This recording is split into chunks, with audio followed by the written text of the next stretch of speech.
Looks pretty windy, but it's actually slacked off a little.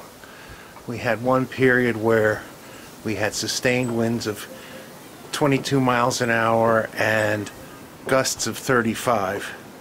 Long gusts. And the snow's up to about a foot, and we have maybe another 8 hours to go, according to the radar. Am I gonna have fun tomorrow? Look at the amount of snow on top of this car, which he had to park on the lawn because there's no parking during snow emergencies. That may actually be a little over a foot. And there on his roof you can see there's that little wrinkle.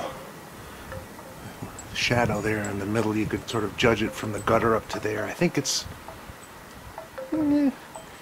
definitely in the foot range.